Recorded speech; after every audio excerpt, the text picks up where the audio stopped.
UMLA ko umroy constituency ba George B. Lingdo ulakno baga jingki win ya kamat themmetor haswa bandon ka election shiteng samoy kadai tang ka kampan bi jong ka sarkar Meghalaya Democratic Alliance namar bahadu kini kisngi hi ka sarkar kamshem lala banweng ye kini ki brew basa hakane ka chaka Habayakran bat kilat pathai khubor na kaliang ba George B. Lingdo ulaong ba kamat themmetor kamdei ka bathmai kadei ka bala slambha bala donru ki bala le saying bishar hagaba na kaliang ka ying bisharu kala jupenmi yaki hukum hagaba ka kam kala kelain na kapor sakapor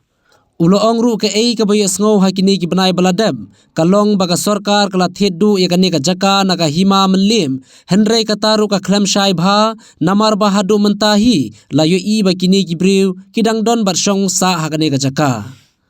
Shushu uloong ru omla banlen bakum kini kiman ki jumi tang dadon ka election hakaba la soi wot tang hadin balapan benaya ka election siteng samoy namar baki don hapo ka sarkar kila ban penbit ka yupai ba henrei kinla ban penbit tang shisin oman la kapor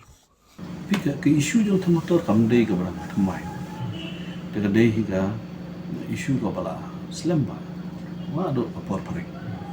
te hantu ki bala le chepo kur ki labon te nakaliang jo ka kur ru kala ai bun ki hukum tu te ka kamu kala atlan na kapor si kapor te ka ei ka bangi osno mana kani long ba sarkar kala tiddu eta ka jakana himamelim ba ta kala don hati ki sarkar tamba ka taru kam syai mo hadu menta pangasu ki dang don kumju hi mo ki empat yakhi tip yo pila yo khubor kumai yo pila emilut ngam tip ndrai kembang yo osno hiti ba ki dang don haju hi te kajing keren kalong nak kumai ke kampat hamadan kalong nak kumai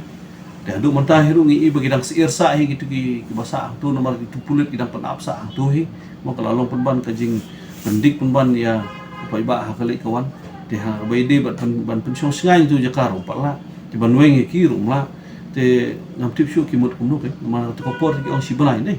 ya tip kumnu lang hapo si banai ngi le no mentah pat la ya kata banai te yo ki la klet ngi pen kemau biang ka tempat tu man tekan Obviously, it was signed before the the elections, just after the elections were announced. So obviously, people will, being incumbent, they have that advantage of trying to trick the people. But then, you can fool all the people maybe once, but then not all the people all the time.